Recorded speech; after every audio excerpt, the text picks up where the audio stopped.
ערב טוב. ערב טוב. Hashem, Naaseh Venatzliach, Pessah Sheni, ce soir, effectivement, on est le Yudalet du mois de Iyar, le 9 du mois de Tuneh, Chaim Tovim. Chacun aura le droit de dédier ce shiur pour sa réussite, Arifah Shlema, la Parnassa, un bon zibouk, de bons enfants, une belle Géoula, les Nishmat, Claudine, Hamisha Batoriet Kouka. Qui c'est qui me répète? On entend derrière les réseaux. Top, Bekitov El Anyam, ce soir, on a choisi de faire un grand reproche qui marque le Mamera aussi pour Talé Batifrat Myriam. On a pris une grande bracha aujourd'hui du grand rabbin de Jérusalem, du grand rabbin d'Ashdod, chez Bezrat Hashem, Birkat Hashem al Kol Echad Mikem. Vous êtes des gens merveilleux.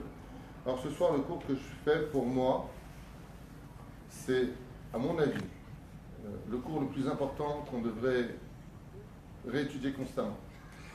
Pour la simple et bonne raison, c'est que la Torah, qui est un remède pour tout ce que nous traversons dans la vie, n'est pas un remède pour ce problème-là.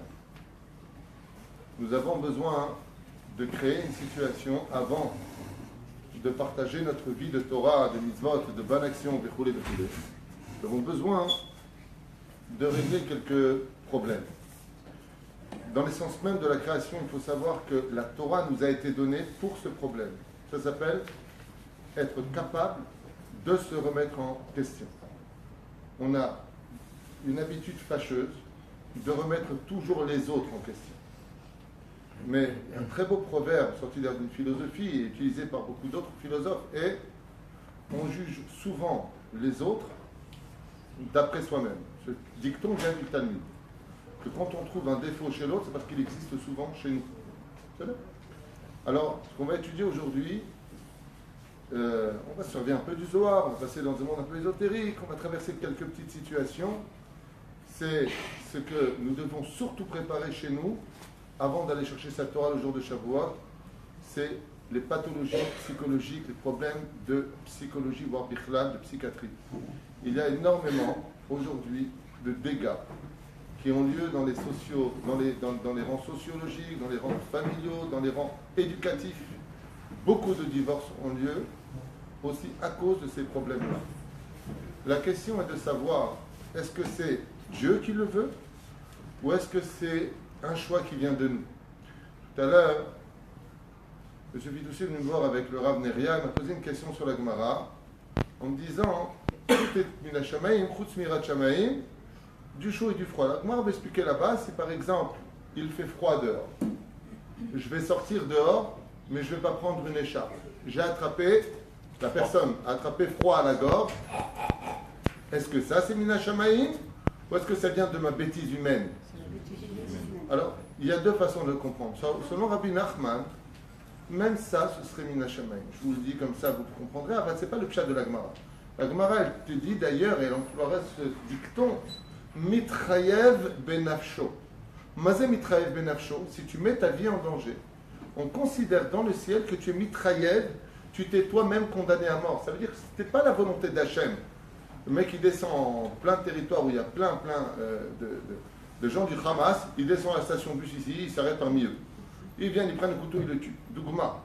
Est-ce qu'on peut dire que c'est mina shamaim ou on peut dire que le mec, il est bête? Toute personne sensée te dira Avalou mitrayev benafsho. On n'a pas le droit à pied halakha.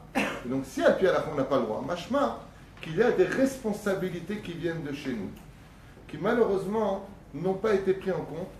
Et c'est là où je voudrais dire quelque chose de pour moi très très important. C'est que la Torah, dans cette génération, est devenue quelque chose, on peut dire, elle a bon dos. Dès que j'ai un échec, c'est la Torah. Dès que ça ne va pas dans ma vie, c'est la mezouza qu'il faut vérifier. Dès qu'il y a un truc qui ne va pas, c'était tefilin. Dès que ça ne va pas, c'est parce que tu n'as pas invité ma mère, et tu n'as pas invité ma belle-mère, et tu n'as pas invité... Et zek, je ne sais pas, une fois tu vas dire, c'est moi le problème. Ce sera toujours le gris-gris de droite ou de gauche qui sera le problème de ta vie. Peut-être c'est toi le problème. Peut-être que tu devrais te remettre en question. Peut-être que tu as un problème que tu n'as pas soigné dans ta vie. Peut-être qu'il y a des choses qui ne vont pas dans ta vie parce que justement tu manques de réflexion sur ta propre personne. Et pourquoi c'est si important ce cours avant le don de la Torah? Parce qu'on s'est rendu compte qu'on peut être un homme de Torah Ça veut dire quoi être un homme de Torah? Pour moi, un homme de Torah, c'est un homme de Torah, il est Shalem. Sinon, c'est pas un homme de Torah, ça s'appelle un Google. C'est-à-dire un homme qui a toute la Torah infuse en lui, il connaît toutes les références, une bombe atomique, ouais, mais qui n'a pas soigné ses problèmes intérieurs, eh bien, c'est un ordinateur de la Torah, mais ce n'est pas un homme de Torah. Mais il faut comprendre qu'on peut connaître toute la Torah sur le bout des doigts et être pas un sadique, un sadique. On peut être un pervers, on peut être un homme menteur, on peut être un homme avec plein de défauts, on peut être un homme de Torah mais extraordinaire devant le tzibour et à la maison frapper sa femme, insulter ses enfants, ou bichlal délaisser tout le monde, ne pas prendre les responsabilités de l'éducation.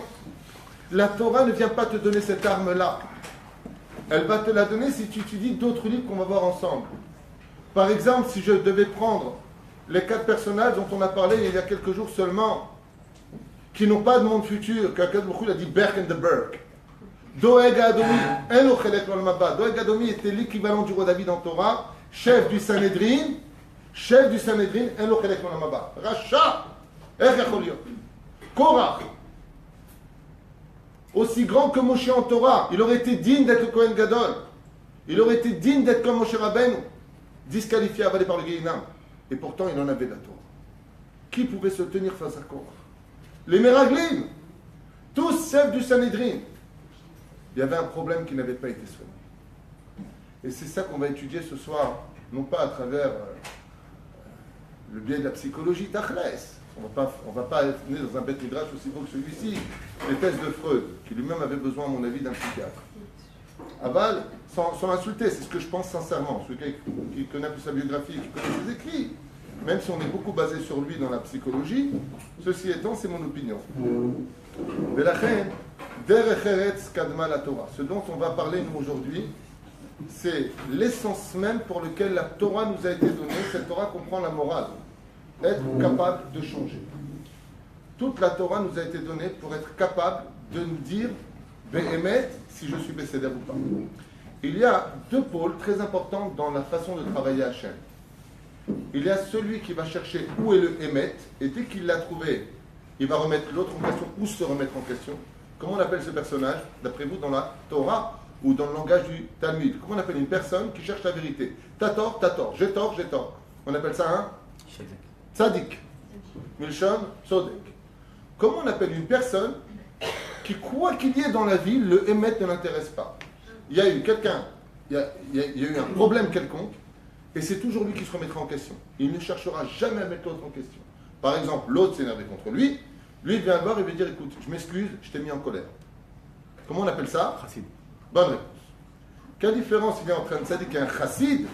Le chassid, c'est celui qui ne remet jamais les autres en question, tout est toujours de sa faute. C'est pas un défaut de faiblesse, une pathologie psychologique. Tu vas dire le mec, c'est le Gilgoul de, comment il s'appelle, Calimero. Non, c'est pas une grande kippa blanche, la coquille retournée. Non, il y a des gens qui, ont cette extraordinaire personnalité de se dire que j'ai un rapport avec ce qui s'est passé. Si j'avais été différent, peut-être que ça aurait changé la donne, la discussion. Ça s'appelle un chassid. Et il y a des gens qui ne font même pas cas de tout cela. Ils sont à un tel degré que chez eux, qu'ils aient tort, qu'ils aient raison, ils ne sont toujours pas pardonnés. Et ces gens-là sont d'un tel niveau que jamais personne ne les dérangera dans leur vie. Tu as un mariage, tu as une bar mitzvah, il est là, il n'est pas là, ça ne les dérange pas. Comment on les appelle eux? Kadosh. Des gens qui sont kadosh. Il y a des gens qui sont tzadikim, il y a des gens qui sont chassidim, il y a des gens qui sont kedoshim. Et la Kedusha, pourquoi n'est pas dérangée par l'obscurité des autres? Parce que la Kedusha, c'est une lumière. Ce qui fait que si l'obscurité s'approche d'eux, au niveau de l'homme qui est kadosh, eh bien, il va éclairer les autres et il va faire mieux que ça encore. Le kadosh est capable de donner de la lumière aux défauts de l'autre. Ce qui fait que même les défauts peuvent devenir une qualité que l'homme qui est kadosh peut lui dire, eh bien, toi, ta colère, tu vas la mettre dans quoi? Dans le aspect maaser. C'est-à-dire que pour être un homme qui prend de l'argent, il faut être un homme, faut être sur ses gardes. Tu donnes cet argent à celui-là, tu vas vite mettre en lion, mais il n'a pas pour faire Pessah, il n'a pas. Il dit, essaie de canaliser ce que tu es dans tes défauts, dans le bon côté. Prends ces problèmes de la vie et canalise-les de telle façon à ce qu'ils deviennent ces défauts d'Arka des qualités. Pour cela, il faut être un homme kadosh. Ça s'appelle Baba Saleh, le Rabbi Lubavitch, le Rav Ovadia Yosef, qui était capable Quelqu'un, il venait le voir de tout remettre en question. Alors, comment ça fonctionne? La première des choses, c'est que Derech Eretz Kadma la Torah, c'est pas vraiment ça que ça veut dire. Je ne fais pas un cours sur le Derech Eretz Kadma 3, quoi qu'on en ait déjà fait. Mais ça veut dire qu'avant de venir prendre cette Torah, qui dans le Talmud s'appelle Samahaim Samamavet, ça veut dire que la Torah, mise dans les mains d'un homme qui ne sait pas travailler, qui ne sait pas se remettre en question, peut faire de lui un rachat et l'emmener directement au Gehinam. Je répète, comme ça dit le Talmud, pas David Huitou. La Torah est appelée Samahaim Samamavet. La Torah peut faire de toi un homme extraordinaire parce que tu es capable d'être celui qui va te remettre en question. Peut-être que j'ai eu tort, j'aurais peut-être dû écouter. Je n'ai pas écouté les témoignages, je me suis suivi que d'une seule cloche, je n'ai pas entendu l'autre son de cloche. Il y a tellement d'exemples à donner qu'on n'en finirait pas. Cette situation-là, si elle n'est pas mise dans un kéli, dans un ustensile, alors cette Torah-là peut devenir un guiné-guinam, même pour ceux qui sont autour de celui qui a cette lumière. Faire très attention, je le dis à voix haute. La Torah ne peut pas être le médicament de ce problème. Comment ça démarre? Par exemple, je vous donne Stam Dougma. Prenez un homme qui est Kaasan, orgueilleux. Al-Pi al-Akha Bichlal, si une personne est considérée Mukdar Keracha, on n'a pas Bichlal le droit de lui enseigner la Torah. On lui enseigne que du Moussa. D'abord, tu t'arranges. C'est vrai. Aval, si cette personne-là, imaginez maintenant, elle est orgueilleuse, elle est avide de tout, et elle apprend la Torah. Qu'est-ce que ça donne comme personnage? Gehazi, le Shamash, le serviteur de Elisha, qui n'a pas très l'Amaba. Il a appris toute la Torah, il avait l'envie des femmes, il tripotait les femmes, comme ça disent les Chachamim. Il n'en voulait qu'à l'argent et au respect. Il apprenait la Torah de son Rav, et attention, c'était une bombe atomique en Torah, que pour avoir le embrassez-moi les mains, les mecs. Gehazi, la Gemara nous dit dans Sanhedrin, un loch halek l'Amaba. Et pourtant, quand on avait des questions d'Alakha à poser, il venait et te répondait avec tu es capable de te répondre. Cette Torah-là est très dangereuse. Et c'est pour cela que ne confondez jamais entre le personnage qui est la Torah et la Torah. La Torah est toujours bonne, la Torah est pure. Chez Neymar, qu'il kartov natati lachem torati alta azori. Ne pas confondre entre des gens qui auraient de la Torah qui font des chilou la chaîne et la Torah elle-même. Ne viens pas dire ah tu vois la Torah c'est ça, je préfère être ce que je suis. Ces gens qui disent ça, c'est de dont on va parler ce soir. Ce sont des gens qui se servent de la faiblesse, du défaut de l'autre, pour justifier la médiocrité de ne pas être capable de se dire « Oulaï, peut-être que je me remets en question aujourd'hui. Il serait peut-être temps de se remettre en question. » Velachem. Comment ça marche exactement tout ça? Quand Dieu nous a créés, quand nous venons au monde, il faut savoir que le créateur du monde, quand il a créé le monde, Mamash, il a créé exactement comme la science, et encore la science n'a même pas 0,01% de la vraie connaissance des molécules, de comment fonctionne l'univers. Ça dépasse de très très très loin tous les scientifiques. Mais tout ça a été créé par le créateur du monde avec des mathématiques, des conjugaisons. Et dans chacune de ces molécules, dans chacune de ces atomes, le créateur du monde y a placé une âme qu'on appelle le Nefesh, comme ça dit le Hari Akadosh. Tout ce qui porte un nom a automatiquement un Nefesh. Par exemple, comment s'appelle ce que je tiens dans mes mains? Un verre. Si je lui donne un nom et qu'il existe, qu'il y a un alliage de molécules pour l'avoir consolidé, c'est qu'automatiquement il y a un Nefesh. Ce qui fait que la Torah va nous mettre en garde et nous dire fais gaffe, Baba, dans ce qui possède un Nefesh, il y a une sensibilité, il y a un cœur, il y a des oreilles. Arrêtez-le, on en tient des oreilles. Et la Gemara nous dit oui. Quand tu partiras de ce monde, ce sont les murs de ta maison qui viendront témoigner. Oui, la Gemara nous dit dans Masechet Avot, Al tiebaz lechol davar. Quand tu as un verre dans lequel tu as dit une bracha que tu as bu, ne viens pas les alzeb à causager. Ne viens pas prendre les choses et tu les bases. Pourquoi? Qu'ils soient femmes, chez eux, que ce soit à la fin, ces verres-là, eux, vont te baser. C'est-à-dire que le jour où tu en auras besoin, il y aura un trou, il y aura un problème, tu ne trouveras pas. La Torah nous met en garde sur le respect de chaque chose qui existe dans ce monde en nous disant Al base l'echol dava, ne viens pas baser les choses, fais attention. Quand tu as quelque chose qui t'a servi, te chabel auto. Comme par exemple, souvent on a des objets, une kippa. Une kippa n'a pas besoin de gniza, al-pi al-acham. Une kippa c'est un bout de tissu et il n'y a aucune kedusha dans une kippa. C'est pour ça qu'une kippa c'est sympa. On peut rentrer avec dans les toilettes, on n'a pas de problème avec ça. Seulement c'est pas joli de l'acheter à la poubelle. Parce que malgré tout, elle nous a servi à faire des brachot. Elle nous a permis, tous les 4 pas que nous faisons dans la rue, de pouvoir améliorer notre conduite de Yirat Shamayim, comme c'est marqué dans Masechet Shabbat, que celui qui met la kippa depuis son plus tendre enfance, dit Rav Nachman et Kimdoumani, là-bas, 156, il nous dit, qu'est-ce que ça fait? Non, ça avance 155, je crois. Qu'est-ce qu'il nous dit? Il nous dit, Zetov le Yirat Shamayim. Mettez une kippa, c'est bien pour la Yirat Shamayim. Ça fait réaliser à l'homme que, alors tu dis quoi, tu prends une kippa, elle a sué alors que tu la jettes. Alors elle n'est pas bien alors que tu la jettes, mais cette kippa elle t'a servi. Mishum derech eretz, mets-la dans un double plastique et tu pourras la mettre dans la poubelle. Mishum derech eretz. Pourquoi? Même si c'est un bout de tissu sur la tête, al tiebaz lechol davar. Si kal vachomer de kal vachomer, à plus forte raison des plus fortes raisons, pour un bout de tissu qui m'a servi sur la tête, je vais quand même faire attention, non pas pour une question de gdoucha, mais pour savoir vivre, la mettre dans 2 éléments pour pouvoir la consoler d'être jetée maintenant qu'elle m'est servie. Combien on doit faire attention d'abord à notre propre personne. Vetishmuru al nafshotechem, me'od, me'od. Qu'est-ce que c'est me'od, me'od? Me'od la bouffe, me'od la nefesh. Ce qui fait que la Torah nous ordonne de faire attention à nous. Parce que dans chacune de nos membres, chacun de notre être, que ce soit notre cœur, que ce soit nos poumons, que ce soit nos yeux, que ce soit nos oreilles, notre nez, tous les 5 sens sont empreints d'une vie pour elle-même. Et si on est pogué à Bahem, on risquera d'engendrer plus tard un problème psychologique. Et ces problèmes psychologiques vont devenir une défaillance dans l'objectivité de nos jugements et imposer une dictature, une horreur à vivre pour soi et pour les autres. D'où le verset qu'on vient de lire dans la paracha de Kedoshim. Lotikom velotitor vechule be'afta lereacha kamocha. Si tu veux aimer les autres, il faut d'abord que tu arrives à un stade de ne pas te détester toi-même, de trouver tes qualités pour que tu sois capable de trouver les qualités chez l'autre.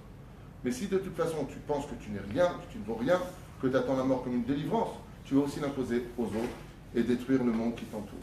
La haine. Il y a des choses positives, chers amis, il y a des choses négatives. Il y a des choses positives dans ce monde, comme l'étude de la Torah, le silence, le bien-être, la musique qui est douce à nos oreilles, le sourire de rencontrer quelqu'un, venir à des Dvar Torah. Tu sais, c'est agréable, tu sais, quand tu rentres dans une synagogue et que tu vois plein de monde et puis on te dit non, je t'ai gardé une place. Non, apporte-lui une chaise. Moi, je suis assis, mais je pense à toi. Tout ça, ça va améliorer un état intérieur. Les molécules, smechim, notre corps est sa mère. Pourquoi? On sait qu'on fait partie d'une société. On ne nous attendait pas, mais on espérait qu'on vienne. Puis il y a celui qui vient, cherche une place, personne ne le regarde. Regarde les gabaïm, personne ne le regarde. Alors il se met sur le côté, il va rester debout pendant 2 heures. Alors celui-là, quand il part de l'autre côté, déjà que la banque elle a appelé, sa femme elle veut divorcer, et quand elle est à la synagogue, il dit de toute façon, même ici Dieu ne veut pas de moi. Vous en rigolez, mais ce n'est pas une blague. Ça veut dire que combien il est important, la chassidoute, comme Rabbi Nachman, combien il nous vend ça dans tous ses livres, c'est Pyramidot. L'Oyoman Kesoupa, combien il est important de faire attention à ce côté positif, de venir étudier la Torah. À un tel point que cette Torah doit nous sourire. Si tu ne l'as pas compris, ne te laisse pas de ton étude. Il y a un truc qui me dérange. Pourquoi celui qui ne fait pas Shabbat, il meurt? Rab, je veux comprendre pourquoi Dieu punit si sévèrement dans la Torah une telle chose. Alors on va lui expliquer, non, c'est juste pour lui faire comprendre la gravité de la chose d'être Mechalel Shabbat. Ah bon? Mais quoi alors? On ne va pas le lapider? Donne-moi une seule fois où ça a été fait. C'est le frère a servi juste d'exemple. Et après ça, où est-ce qu'on a vu ça? Ah, j'ai eu peur. Ah, ok, on retrouve le sourire. On arrive à cette situation de Umi she'eno l'yodeh lish'ol ve'en habayshan lamed. Tu as des questions, tu as des doutes, va voir un Rav. Un vrai Talmid Chacham. Voilà, il y a marqué dans la Torah comme ça. Je ne comprends pas pourquoi. Pourquoi ça a été décidé de cette façon-là? Très bien. Et il y a les côtés négatifs. Il y a quelqu'un qui rentre, chacun prend ça une chaise.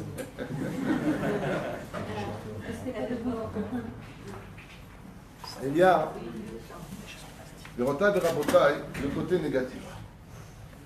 Le côté négatif, je ne voudrais pas vous faire peur, mais je vous le dis, je vous le répète, ce cours est très très important. J'ai dit à Yosef ici tout à l'heure que pour moi ce serait le cours le plus important de toute ma vie, parce que c'est celui qui a le plus de problèmes dans la vie d'un homme, ce cours-là. Parler de Torah, Mitzvot, c'est super, tu en dois en nourrir après. À Valpo, on va parler d'un sujet vraiment qui nous concerne tous aujourd'hui, parce qu'on a tous des problèmes. On est dans une situation l'opachou. Les épreuves sont dures et elles nous ont changé. Les épreuves nous ont endurcis. Et quand on n'a pas d'épreuves, dans quelle famille on n'a pas? Qui n'a pas la maladie du siècle, et qui n'a pas le divorce, et qui n'a pas de l'autre côté, pour il y a des bonnes nouvelles, beaucoup de mariage, non. Remettons les choses à leur place, mais on est touché par les événements. Moi j'ai rencontré quelqu'un aujourd'hui qui m'a dit, je n'en peux plus. Je lui ai dit, qu'est-ce que tu as toi encore? Il m'a dit, non, j'en peux plus du malheur des autres. Celui-là il va pas, celui-là il va pas, celui-là il va pas. Alors ma femme lui a répondu, elle lui a dit à cette personne, fais attention, parce que tu peux être influencé et tomber dans un désarroi à force d'écouter les malheurs des autres. Il faut être effectivement armé pour ce genre de choses. Parce qu'après, tu vois le monde tout noir autour de toi. Velachet. Il y a ce qu'on appelle le Olam HaKlipot. Je ne vais pas m'étaler sur le sujet, tout le monde sait de quoi je parle. Il y a comme des virus négatifs qui tournent autour de nous, des créations qui ont été faites en parallèle de nos vies. Ces clipotes-là, comme par exemple un homme qui approcherait sa femme Nida, un homme qui ne mangerait pas kasher, la Gemara nous dit Metamtem et Alev. Mais c'est Metamtem en hébreu? Sa bouche. Son cœur devient, écoutez bien les mots, devient fou. Dougma, tu manges du sang d'un animal qui n'a pas été shachet. Dafka, en France, en Belgique, il vient de sortir une nouvelle loi, on ne peut plus couper, on ne fait plus la shrita kasher en Belgique, parce qu'il faut d'abord Étourdir la bête. Étourdir la bête. Si la bête est étourdie avant la shrita, Dafka, il y a des scientifiques et des médecins qui disent que là, l'animal va souffrir beaucoup plus, mais c'est pas ça le truc, c'est qu'à la fin, il est déjà très fin. Parce que le fait de passer le couteau extrêmement aiguisé à toute vitesse au niveau du canet et de la véchette donne à un animal la mort immédiate, ni au niveau du cerveau s'oxygéner, ni au niveau du sang qui passe. Les choses sont faites. Mais il faudra toujours beaucoup de temps apparemment aux nations du monde pour se rendre compte que la Brit Mila, en fin de compte, ils la font eux-mêmes, qu'il faut les retirer à la télévision de la maison, ils commencent à le faire aux États-Unis. Il leur faut du temps pour l'incubation de notre Torah pour arriver en fin de compte au même résultat. Quoi qu'il advienne, il y a des choses quand on les mange qui sont des clipotes, quand on touche une femme, quand on regarde des films interdits, quand on va faire du lachon hara, quand on va dire du moti shemra, quand on va commencer à critiquer les uns les autres, quand on va commencer à entendre et accepter, comme ces espèces d'abrutis qui passent sur les réseaux sociaux, comme j'en ai parlé hier, les rabbanim, et les autres ils répondent, ouais, t'as raison, ouais, pour mon guet, c'est quoi cette Torah? Oh, cool, calme-toi. Tu as un problème, viens parler avec un rab compétent, va au Beddin, explique ton cas. Hachem Gadol, il y a des cas de situation où on ne peut rien faire. C'est Dieu qui a donné cette Torah. Tu veux changer la Torah?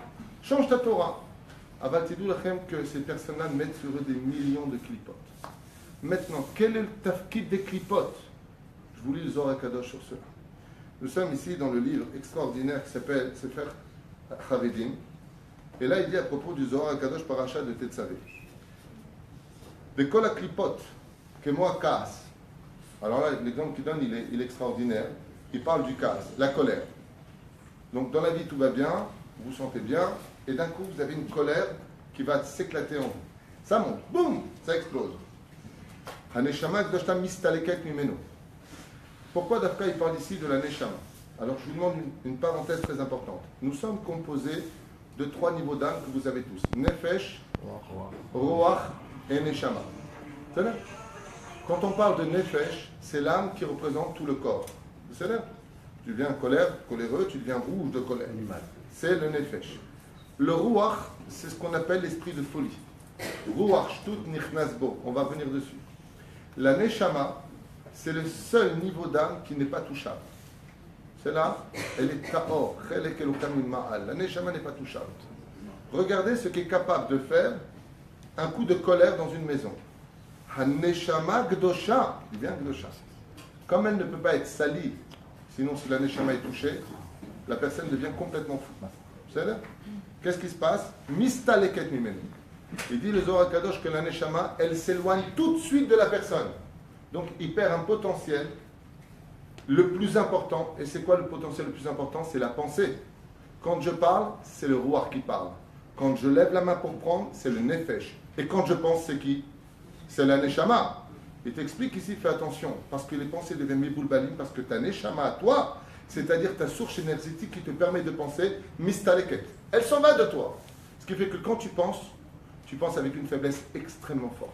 Tu perds totalement l'objectivité de comment gérer ta vie. Dougma, les clipotes de la colère.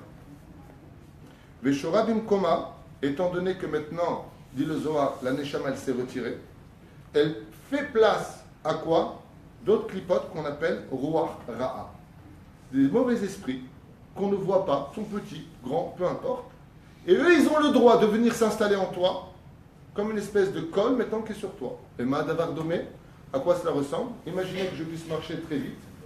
Moyenne de marche 7 km/h. C'est beaucoup? 5? C'est pas mal. C'est pas mal. Et maintenant, je porte sur moi un sac de 80 kg. Comment je vais marcher? Beaucoup plus difficilement. Je vais avoir mal au dos. L'esprit se fatigue parce qu'il est beaucoup plus lourd. On n'arrive plus à voir le émet. Voilà ce que provoquent les clipotes. Quelqu'un qui a des problèmes dans sa façon de voir les choses, c'est-à-dire qu'il a des problèmes de clipote. Et comment il appelle ça? Nikret El Zar. Regardez bien les mots. El, ça veut dire quoi? Zar. Étranger. Velo tavdu elokim acherim. Vous ne travaillerez pas d'autres dieux étrangers. C'est pour cela que tout celui qui se met en colère, on le dit ici, c'est le Haredim. Kilo vedavodazara, c'est l'esprit de la Gemara. Celui qui se met en colère, c'est comme si il était Vodazara. Pourquoi? Parce qu'il a retiré son lui-même pour laisser rentrer autre chose en lui. Et qu'est-ce qu'on lui dit? Mais t'es fou de sortir de toi comme ça. Donc si lui il est sorti de lui, c'est qui parle en lui? Le Pérouchadaba. Et le Yebecha Alza, comme c'est marqué dans Ishaïa, ne laissez pas rentrer, dit le Créateur du monde. Je répète, Loye Becha, essayez de traduire avec moi, Loye Becha, ne laissez pas en vous rentrer Elza, des clipotes. Bon, il y a beaucoup à lire, je vais m'arrêter là, sinon on n'aura pas beaucoup évolué. Les questions de la Chachamim nous disent, et les clipotes ont un pouvoir sur nous, c'est qu'elles nous dévient du chemin du Hémet, de la remise en question. Du Hémet et de la remise en question. Qu'est-ce qu'on appelle un fou dans le judaïsme? Il est fou ce mec. C'est celui qui n'est pas capable de se remettre en question. Un exemple, je prends le cas d'un Tunisien. Le mec il passe, il te donne un super coup dans l'épaule. Tu te retournes, maintenant il t'a rentré dedans. Il dit quoi? Tu peux pas faire attention? Qu'est-ce que tu réponds automatiquement? Il est fou. Tu me rentres dedans et tu m'engueules en me disant tu peux pas faire attention. Vous imaginez un peu ce qui se passe? D'où est-ce que ça vient? Maintenant, tu arrêtes cet homme-là, tu dis, mort, stop, regarde, je te donne 1000 € sur place, viens, on parle de la discussion. Je t'ai rentré dedans, tu vas rentrer dedans. 1000 €, il va réfléchir, il va accepter la discussion. Bah écoute, je sais pas, moi, tu me vois venir, tu n'avais qu'à calculer que je suis large d'épaule. Regardez, hein. C'est pas une blague le pire. Et quand tu vas rentrer dedans, tu aurais dû calculer que tu fallait te pousser, je sais pas, c'est à toi de te remettre en question. Mais c'est de ta faute. Ça, vous le verrez par exemple très souvent dans certaines nations, où ça se traduit par espèce de fils de insulte. D'où ça vient les insultes? Les forces du mal. Ces gens-là, les pauvres, c'est pas la Torah qui les soignera, ils sont remplis de clipotes. Si la Torah était du lait, c'est comme si je le verserais dans un bol rempli de tsoa, rempli de vomi. Après tu bois ce verre, t'es dégoûté. Lama, parce qu'à l'intérieur il y a beaucoup de clipotes. Et s'il y a des clipotes, il peut aller dans les plus beaux cours du monde. C'était génial, j'adorais le film. Il est bien ce rab, il est bien celui-là. Ah, j'ai bien aimé Rabbi Nachman. Non, ça ne marche pas comme ça. Les clipotes, Amrou Chazal, Meshageim est un neshama. Parce que la neshama, tant qu'elle n'arrive pas à rentrer dans le corps, elle laisse un halal entre toi et ton corps. Un halal, ça veut dire, oui, je m'excuse, je parle de l'hébreu parce que c'est plus facile d'expliquer ça en hébreu, mais elle va laisser un espace. Il ne faut pas qu'il y ait d'espace. Il faut que ce soit nitbeket. Ve'atem adevekim badonai Elohechem haim kulchem hayom. Ve'atem adevekim. Quel est le secret de dire, et vous qui adhérez à Dieu dans la Torah, il ne faut pas qu'il y ait d'espace entre ta neshama et ton corps. Il faut que tu sois shalem avec toi-même. Si tu laisses un espace entre les deux, tu ne sais pas qui peut se mettre entre vous deux. Et ça s'appelle le shigaon. Velachen, ça va amener quoi ici? La folie. Pire encore que la folie, pire encore, la tristesse. On ne va pas être bien. Voir bichlal jusqu'à l'asile psychiatrique. Pour vous donner un exemple, j'ai pris le midrash qui parle de Maaseh de Rabbi Shimon Bar Yochai avec Ben Temalion. Tout le monde connaît cette histoire de Ben Temalion. Temalion, c'est un démon. Parce qu'ils ont des noms, en plus, ils sont sympathiques. Chez les Goïms, ils ont Prosper. Non, pas Prosper, comment il s'appelle le blanc là? Gasper. Il est plus sympa chez les Goïms. Ils ont Gasper, c'est le petit fantôme blanc. C'est sympathique en plus, c'est Gasper. Chez nous, on a Ben Temalion. Hein? Casper. Casse-toi. Alors il y a Casper chez eux. Chez nous, il s'appelle Ben Temalion. Alors une fois comme ça, le roi, l'empereur de Rome, Kessar Romi, il avait fait un décret pour interdire 4 choses essentielles du judaïsme, le Shabbat, la Nida, le Chidush Alevana et la Brit Mila. Voilà, ils ont fait un décret. Qu'est-ce qu'a fait Rabbi Shimon Bar Yochai? Il a dit à Ben Temalion, il lui a dit, Ben Temalion, ouais, Tab. Il lui a dit, tu vas aller voir la princesse, la fille du roi, et tu vas rentrer en elle. Il y a beaucoup d'espace chez elle, elle est remplie de clipas, remplie de clipotes. Qu'est-ce qu'a fait Ben Temalion? Il lui a dit, Michenach, elle gonzesse bien, ou là, il lui dit, non. Il l'a vu, il est arrivé là-bas, c'était princesse. Il est rentré en elle. Et d'un coup, le roi, il devient fou à la maison. Hystérique, jamais contente de rien, un truc de fou. Il est tellement désemparé, les médecins sont complètement perdus parce qu'on parle d'âme. Les médecins sont rapport hiérarchique, on parle du corps. Et là, on parle de l'âme. L'empereur, il a fait un décret. Celui qui soigne ma fille, ce qu'il me demande, je lui donne. Rabbi Shimon Bar Yochai, il arrive. Il arrive là-bas et il dit, bon, elle est où votre fille? Il voit Ben Temadion, il est en tué, il fait, j'ai blitz, sort, dégage, maintenant c'est bon. Il a fait comme ça, petit clin d'œil. Le démon lui a dit, t'es sûr, tu veux pas que je reste encore un peu? Je la rends folle. Il lui a dit, non, dégage, j'ai été corrigé. Il y a de ça, Minamakom. Et elle, qu'est-ce qui s'est passé? Il t'a pas. Elle est tombée par terre. Quand elle s'est réveillée, ses yeux étaient normaux, elle a arrêté de baver, elle a arrêté de se mettre en colère, j'ai roulé. Valé des cartes, pour Hachem, Zarta, les machés, Zarta. Mashma Mikan, qu'est-ce qui vient nous apprendre ce midrash de savoir qu'il y a un démon du nom de Ben Temadion qui a fait telle et telle chose? Réponse que la folie, elle va pas bien. Tu vas voir un médecin. Des effarouches d'abord. La majeure partie des gens qui n'arrivent pas à se remettre en question n'arrivent pas à comprendre un des secrets les plus essentiels de ce qui nous enseigne la Gemara. Un médecin suffira, il n'y a pas besoin de tout sortir. Proche tes mains. C'est que quand on nous dit que quand l'âme Israël avait une zélazé, on est tous garants les uns des autres, ce n'est pas que sur le domaine des mitzvot ou des péchés que nous faisons, que nous sommes tous sur le même bateau. Par exemple, la chassidoute, qu'elle soit Breslev, Lubavitch ou Soloniski ou peu importe d'où elle sort, vient nous apprendre une chose que chacun de nous devons vivre et ne pas savoir. Quand des fois tu as des problèmes, sache que la clé de ton problème, elle n'est pas chez toi. Tu peux monter et descendre. La clé de ton problème, elle n'est pas chez toi pour des comptes mathématiques que Dieu a, moi je ne les ai pas. Pourquoi? Mais la clé de ton problème, elle est chez quelqu'un d'autre. Et si vous remarquez bien, très souvent, les gens qui n'arrivent pas à se remettre en question ont cette fâcheuse tendance à critiquer ceux qui pourraient les aider. De toute façon, ceux-là, ils ne comprennent rien. Les rabbinim, c'est des ceux-ci. Les psychologues ont besoin de psychiatres. Tout le monde est pourri sauf eux. Nora d'ailleurs. Mais ce qu'ils ne savent pas, c'est qu'en réalité, la solution, des fois, Hachem, la clé de ton problème, il va la mettre chez quelqu'un d'autre. Arevim Zelazé, c'est pas simplement on est tous sur le même bateau pour le bien ou pour le pire, mais ça veut dire qu'il arrive des fois que l'autre ait besoin de te donner quelque chose parce qu'il a quelque chose de plus grand à partager que la dimension de ton propre problème. C'est ce qu'on appelle l'éveil. Combien de fois il m'est arrivé de recevoir des gens qui viennent au bureau et je leur dis quelque chose sur lequel ils n'avaient jamais pensé par rapport à leur problème. Ça a changé toute leur vie. Ça les a bouleversés, dans le bon sens, ça les a remis en question et ils ont fait la peine. J'ai fait un cours sur les mazalot. Je vous donne juste un tout petit exemple. J'ai fait un cours sur les mazalot. Parce qu'on est sorti de ces cours-là, qui parlent non pas du mazal, tu vas être riche, tu vas être pauvre, ça n'a rien à voir avec ça les cours. Ça parle du comportement. Et le fait que ça parle du comportement, ça a fait un effet incroyable qu'au bout d'une semaine, je reçois des mails de gens qui me disent, vous ne vous rendez pas compte de ce qu'on fait beaucoup. Une femme m'écrit qu'elle ne parlait pas avec son fils depuis 4 ans. Elle ne lui parle pas. Elle a vu le cours sur son mazal, de comment il est né, son caractère, à quoi il correspond, s'il est patient, quel est son tikkun. Elle a appelé son fils, elle me dit en mail, après ce cours, j'ai appelé mon fils, je lui ai demandé pardon. 4 ans, on ne se parle pas. Je lui ai dit, fais-moi plaisir, reviens manger à la maison de Shabbat.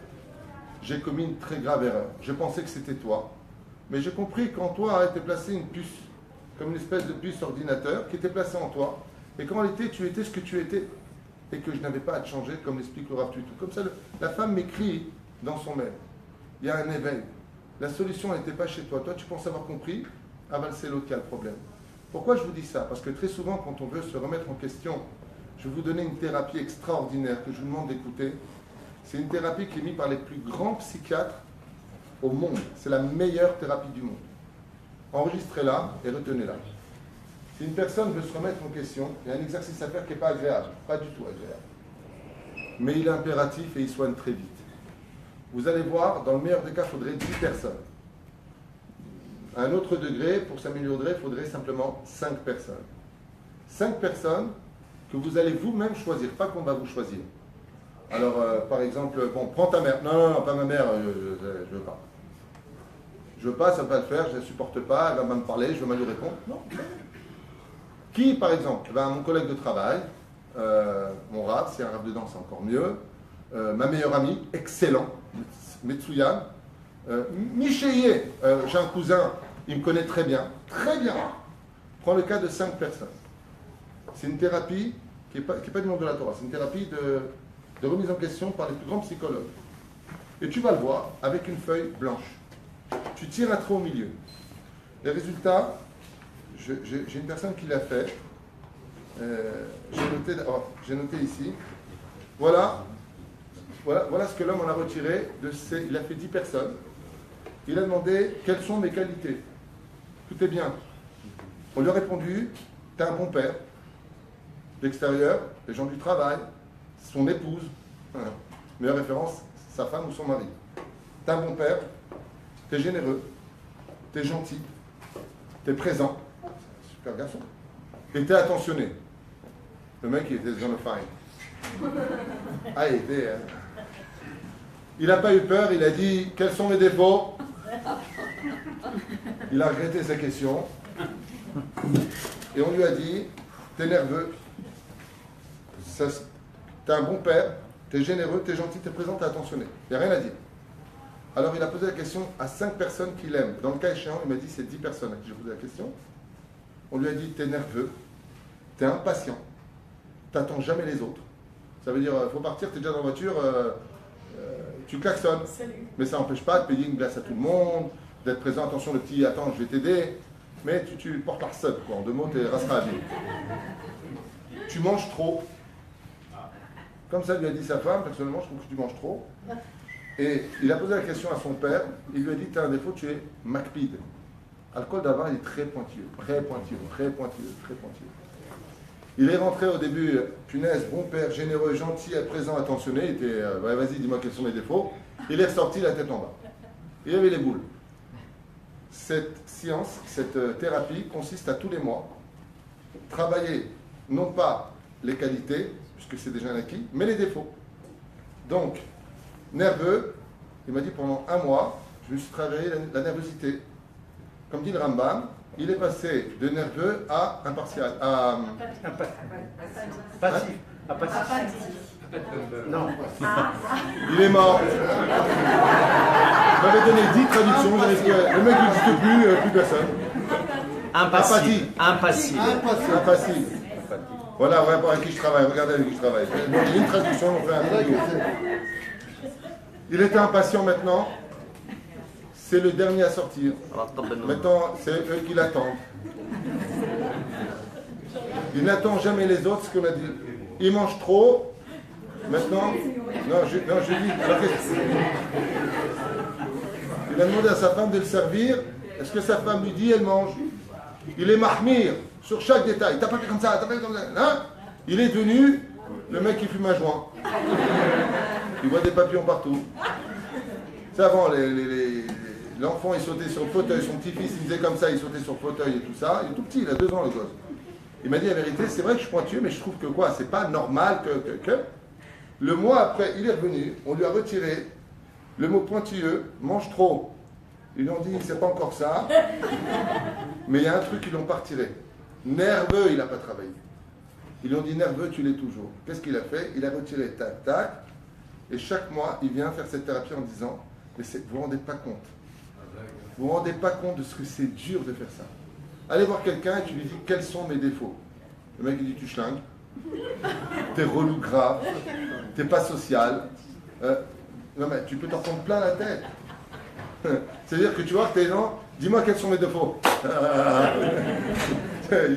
C'est très dur, mais en plus de ça, dans la chassidoute, les chassidim qui font ce genre de choses vont voir leurs pires ennemis.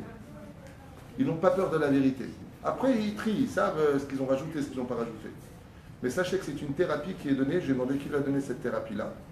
Il m'a dit, c'est mon psychiatre. Mon psychiatre, pour m'améliorer dans ma façon d'être, c'est une personne qui a divorcé plusieurs fois. Et donc, il veut savoir, il a été capable de comprendre, grâce à la femme qui l'a quitté, en lui disant, tu as un défaut essentiel qui englobe tous les autres, tu n'es pas capable de te remettre en question. Et vous savez que les chocs, ainsi que les grandes claques dans la vie, sont capables de remettre enfin les gens en question. Donc depuis, qu'est-ce qu'il fait? C'est une connaissance. Eh bien, il est parti voir un psychiatre, se faire psychanalyser, et pour comprendre et savoir vraiment quelles sont les qualités et les défauts. Alors ce soir, si vous voulez vous amuser, un homme, il va voir sa femme, et lui dit, quelles sont mes qualités? Prenez une feuille, pas de stylo. Pas la peine. Et après, demandez à vos épouses quelles sont mes qualités, et là, mes défauts. Et là, vous allez voir, prenez plusieurs stylos. Une fois que c'est fait, c'est pas une blague. C'est pas une blague. Alors, par exemple, le mec, il va entendre, c'est tellement important ce que je vous dis, si vous saviez. Quelqu'un qui répare ça, la shrina, elle est chez lui. La shrina, elle vient chez lui. Par exemple, tu as une femme qui va lui dire, ton plus grand défaut, tu n'es pas attentionné, je fais tout pour te plaire, tu ne le vois pas, et même si tu le vois, tu ne me le dis pas, je dois m'entendre.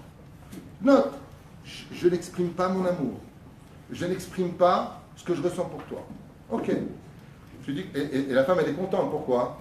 Parce que, ok, t'as noté, très bien. On se revoit le mois prochain, quand avec ma potentiel La psy. La psy. Elle est heureuse. Elle attend maintenant. Et qu'est-ce qu'elle fait? Elle se fait belle. Elle change comme ça et elle attend son mari.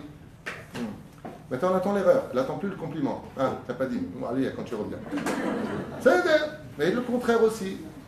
La femme, elle vient voir son mari, elle dit voilà, dis-moi la vérité, quels sont mes défauts? Alors elle va lui dire tes qualités, c'est ça et ça, tes défauts, tu es trop nerveuse, tu es impatient, tu cries tout le temps à la maison, tu as toujours ceci, toujours en train de te plaindre, la rate qui est trop long, le menton qui est trop long, la rate qui est là. J'en sais rien, il va lui faire une liste et la femme doit se travailler. Si tu es capable de te travailler aux yeux de ceux qui t'ont trouvé des défauts et d'obtenir d'eux qui te disent franchement, il n'y en a plus, tu es une bombe atomique. La Torah, même en petite quantité, elle fait de toi une lumière pour tout le monde. Elle fera de toi une lumière pour tout le monde. Sachez, c'est pratiquement impossible d'être parfait. Même Moshe Rabbeinu n'a pas réussi. Même Moshe Rabbeinu n'a pas réussi. Même Rabbi Nachman n'a pas réussi. Même le Rabbi n'a pas réussi. C'est pas facile d'être un homme qui soit parfait aux yeux de tous. C'est pratiquement impossible. Avant de chercher de se remettre en question avec cette thérapie, essayez et vous verrez. Soyez capable de rentrer chez vous, de choisir vous-même 5 personnes et demandez-leur qualité et défauts, s'il te plaît. Qu'est-ce que tu trouves en moi? J'en ai besoin, n'hésite pas, ne mets pas de gants. Et c'est là que tu t'aperçois que le mec, il te déteste. Ken? Des fois, les problèmes, ils remontent à plus loin. On va y arriver. On va y arriver. Baruch, on va y arriver. C'est la reine. Zaklal, car il est clair qu'une personne. Maintenant, il y a d'autres dimensions. Celles qu'on a dit, donc les clipotes, et c'est juste le chapitre qui arrive, que j'ai préparé après. Il y a ceux qui viennent des clipotes, il y a ceux qui viennent des pires clipotes de ce monde. Je vais vous le dire à voix haute, comme ça vous savez de quoi je parle.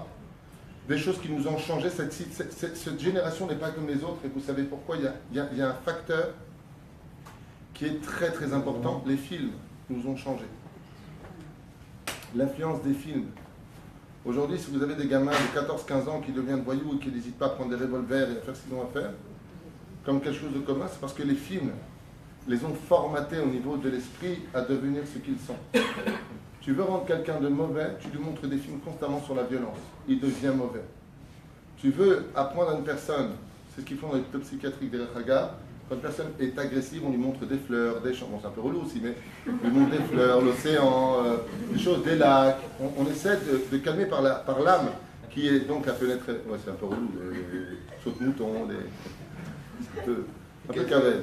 Alors, t'as vu, nous, que la télévision a fait plus de dégâts que toutes les guerres contre le peuple d'Israël. Je répète, pour ceux qui n'ont pas entendu, sachez que la télévision, les films que nous avons, ont détruit plus nos âmes qu'aucune guerre n'a pu le faire. On a été complètement emportés partent toutes sortes de choses qui ont fait un dégât, et je vous dirai exactement de quoi je parle. Le but du juif, c'est d'être lui-même. Ce que font les films, c'est apprendre à jouer des rôles. Et si tu joues un rôle, alors il est où le toi? Vous avez compris ce que je veux dire? C'est-à-dire que, moi je me rappelle que quand j'étais jeune, quand j'étais très jeune, avant qu'on ait fait Tchouva, il y avait une chanteuse du nom de Sylvie Vartan. Tiens, c'est une blonde. On ne la connaît pas. Et j'avais une personne de la famille qui était fan de cette chanteuse. Et c'était insupportable. Parce que chaque fois qu'on la voyait, elle faisait comme ça. Alors je lui ai dit, t'as un torticolis, t'as un problème. Elle me disait, c'est bien limité. Je pense que c'est pas une caricature. Le pire, c'est que j'aurais voulu que ce soit une caricature. C'est pas une caricature. Le problème, c'est que en Israël, les enfants d'Israël, on a une qualité extraordinaire. On est Chelek Elokam Imal. On n'a pas besoin de s'appeler James parce que James In, Steve parce que Steve Oskin. Qui c'est? Steve Oskin. Steve Oskin. Calme-toi. Tu comprends ce que je veux dire? On joue à des rôles. On se prend pour Elizabeth Taylor. On va se prendre pour Tom Cruise. On va se prendre. Avatassimoulev. La télévision nous a apporté des clipotes terribles. J'en ai parlé ce Shabbat à propos d'un des commandements des interdits de la paracha de Kedoshim. Ve'lotasu masach, masach ça veut dire un écran. On a parlé de ça. Avodazara. La Torah nous a interdit de faire de l'écran de l'Avodazara. C'est quoi Avodazara? C'est de sortir du contexte, comme on l'a dit tout à l'heure. Vatem et vekim bachem. Ton âme et ton corps doivent faire un. Le fait de rentrer d'autres visions dans tes yeux vont faire de toi quelqu'un qui va jouer un rôle. Un rôle qui n'est pas ce que Dieu attend de toi, mais de ce que la télévision t'a donné. On a un klal dans le Talmud qui nous dit Kol hayotze min hatameh, tamehu. Tout ce qui sort de l'impur rend impur. Ces choses-là vont jouer avec la pire des choses, qui enlèvent toutes les objectivités dans le monde. Ça s'appelle le dimayon, vivre dans l'imagination. La Torah, elle veut que tu sois sous la mutzav. Arza ve'rosho migeh shamayim. Vous savez pourquoi les Gdolé adorent? Ils arrivent à nous donner des réponses que nous ne voyons pas. Parce qu'ils n'ont pas d'écran entre eux et leur Dieu. Ils n'ont pas d'écran. Ils n'ont pas de film entre eux. Ils n'ont pas de... Quand vous allez voir le Rav Kanievski, vous voyez le Rav Kanievski. Quand vous voyez le Rav Steinman, vous allez voir le Rav Steinman. C'est lui. C'est vraiment lui. Il n'y a pas de double personnalité. Il n'y a pas le Rav de la synagogue qui n'est plus le même à la maison. C'est lui partout où il est. Il est Huaya Omer. Il était ce qu'il disait de sa bouche. Huaya Maché Omer. Il était ce qu'il disait. Ce qui n'est pas forcément le cas de la philosophie grecque, comme a dit Aristote. Et ce n'est pas parce que j'enseigne les maths que je suis moi-même un triangle. Le Roucha d'abord qu'il y a une déconnexion entre ce que je dis et ce que je suis. Et tout ça provoque des problèmes, des pathologies psychologiques. Sachez-le. Vechen. Il est clair par contre qu'une personne qui ne travaille pas sa émouna risquerait de rentrer en lui le souci, qui est un manque d'émouna, pour entrer ensuite dans une angoisse qui vont vieillir ses cellules, le faire pleurer. Investi par la suite, une fois qu'il a plongé dans cette incertitude, il a ouvert une porte à une dimension. C'est comme si il invitait les malheurs comme un aimant à venir chez lui. Ça s'appelle la fatalité. Dans la psychologie, vous allez voir des gens, bon, de toute façon, elle me quitte, de toute façon, c'est des gens fatalistes. Et il dit tout ça, il faut faire attention parce que c'est pas forcément venu de l'extérieur. Il y a deux pôles. Il y a le côté clipote qui vient chez toi.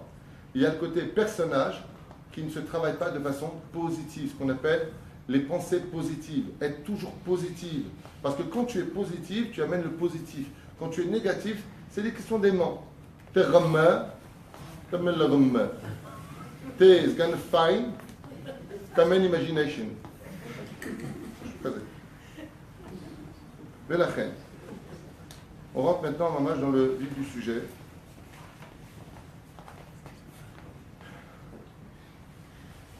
Si les problèmes aujourd'hui sont si nombreux, c'est parce que les gens n'ont pas soigné des problèmes d'enfance. Vous allez chez n'importe quel thérapeute, n'importe quelle thérapie qui vous sera faite, c'est l'hypnose. Racontez-moi votre jeunesse, tout de suite. Tout de suite, raconte-moi ta jeunesse. Et Tsareno Arabe, chers amis, on a un très très gros problème, c'est qu'on vient très souvent construire un avenir alors qu'on a des blessures qui ne peuvent pas nous permettre psychologiquement d'affronter l'avenir. Ce qui fait que quand on a des problèmes et des chocs émotionnels, alors que la base de la psychologie est que nous reflétons tout le temps chez nos enfants les défauts que nous avons et on ne leur permet pas à eux d'être l'échec de notre vie. Fatale erreur. Ton fils, il n'est pas venu te réparer à toi. Ton fils est venu se réparer à lui. Mais comme toi, tu ne veux pas, parce que tu as été par exemple un cancre à l'école, tu n'as pas réussi à l'école, alors tu vas dire à ton fils, ne sois surtout pas un cancre. Et si lui veut ressembler à son père, si lui veut être ce que toi tu as été, si lui, son tikkun, c'était pas d'être une lumière à l'école, si tu viens dire à ton fils, ne sois pas un cancre, c'est pas parce que toi tu l'as pas été, c'est parce que tu t'inquiètes pour lui. Une éducation qui est faite pour ton enfant, et non pas pour soigner tes erreurs. Tes enfants, ce n'est pas tes psychiatres. Et on commet en général l'erreur fatale de reposer sur eux tous les échecs de notre vie. Sois mieux que moi. Mais on ne va pas lui dire sois mieux que moi. On va le détruire. De toute façon, à quoi tu sers? Qui sont tes copains? Pourquoi? Parce que lui, il n'en a pas eu. Alors on va dire, tu vois, d'ailleurs ça va mener une maladie que je vais développer avec vous pendant au moins 10 minutes. Une maladie terrible. Une maladie que même les plus grands psychiatres estiment est tellement grave qu'il n'y a plus d'âme en eux, disent les psychiatres. Ça, c'est par les pervers narcissiques. Il n'y a même plus de sentiments. On va parler de ça tout à l'heure, si Dieu veut. Donc nous avons tous subi des échouages là, des chocs émotionnels, le divorce de nos parents, un échec d'amour, quelqu'un était fou amoureux à l'âge de 12 ans et il ne s'est jamais soigné de l'humiliation qu'il a subie. Dans la famille, par exemple, il a toujours été la tête de Turc, il a été blessé de cela à maintes reprises, sociale ou à l'école.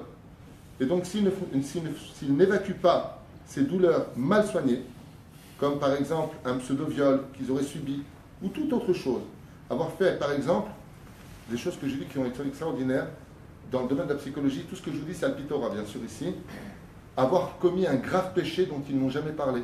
Et toute leur vie, par exemple, ils ont fait une très grave avéra, quand ils étaient jeunes. Exemple à prendre, un frère est parti avec sa sœur. Ils avaient 12-13 ans. Ils sont partis ensemble. Personne ne le sait. Mais l'enfant, en grandissant, il a grandi. Avec la maturité et la logique de la vie sociale, eh ben, il porte ça dans sa tête. Toute sa vie va être mal. Lama, ou l'homme d'Aberazé. Il ne sait pas avec qui en parler. Il ne sait pas comment l'exprimer. On parle de, je prends cet exemple parce qu'il y a eu un cas comme ça. Il peut y avoir encore beaucoup d'autres exemples dans ce domaine. Et tout cela vont provoquer chez eux, plus tard, à l'âge de 20 ans, 25 ans, et les parents, ils ne sont pas au courant, les gens ne sont pas au courant. Résultat, qu'est-ce que ça fait? Ben, ça fait des enfants qui sont très malheureux. Par exemple, j'ai connu un cas terrible d'une personne qui est devenue un petit peu insupportable, toujours à juger tout le monde, mal dans sa peau. Et je me suis rendu compte que son problème venait d'une chose incroyable. Vous voulez entendre? Cette personne m'a dit que quand elle était enfant, ses parents ne sont jamais venus à une réunion des parents d'élèves en France. Jamais. C'était la seule enfant assise, seule, sur le banc, tout le monde avec les parents, et elle, seule, parce que les parents travaillaient. Ils ne pouvaient pas venir. Ça a provoqué chez elle un tel manque de confiance en elle qu'elle a besoin d'écraser tout le monde. C'est son problème. Elle ne l'a jamais soigné, mais elle ne le savait pas.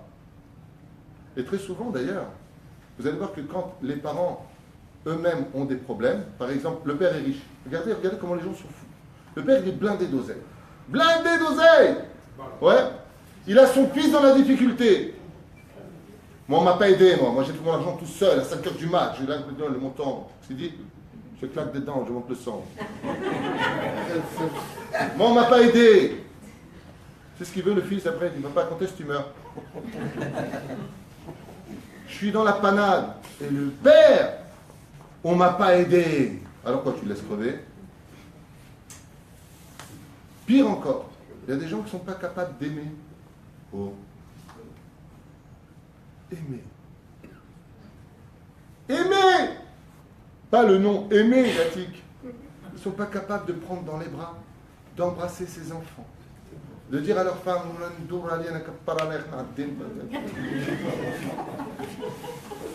tu leur poses la question, ils te répondent un truc, mais j'ai envie de leur mettre une gifle. Bah, écoute, parce que j'ai jamais eu ça quand j'étais jeune, mon père m'a jamais pris dans les bras. C'est quoi ces réponses nazes? Ben, la réponse est très simple. Non, c'est pas une blague. Ceux qui ne sont pas d'accord, ils changent de chaîne. Il y a des comiques de l'autre côté, si vous voulez. Ma chaîne c'est Alpi-Emet.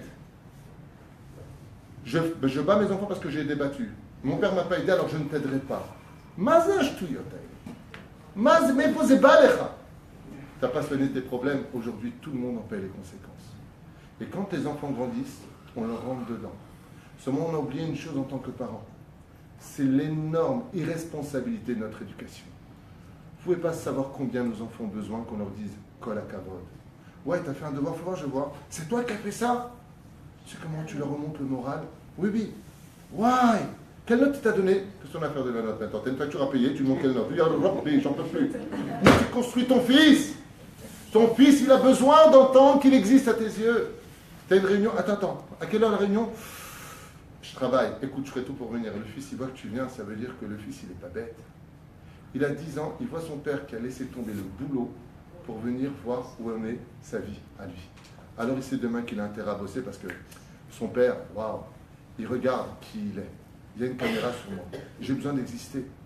Et si je n'existe pas de façon à droite, alors je vais exister de façon maladroite, je vais écraser tout le monde quand je serai grand. Je vais vous faire sur la tête. T'es pas content, c'est pareil, j'ai besoin de personne de toute façon. D'où ça vient ça? Les problèmes du passé. Régler les problèmes du passé. S'asseoir, faire du din préjoun avec soi-même. Comment j'ai grandi? Voilà, mon père il était comme ça, je ne juge pas. Ma mère était comme ça, je ne juge pas.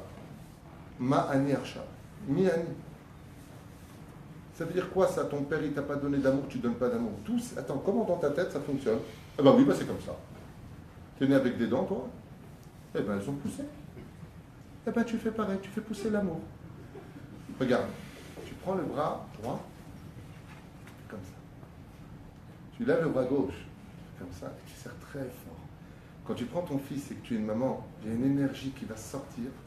Je vous fais une parenthèse, dans les Shlom Bayit, quand j'ai fini la thérapie d'un Shlom Bayit en 1 heure avec l'aide d'Hachem, 1h30 de discussion, des fois 2-3 heures, je demande à la personne s'ils peuvent se toucher. Elle me dit oui. Alors je dis maintenant, vous allez vous lever et vous allez vous serrer dans les bras sans dire un mot pendant 1 minute à la montre.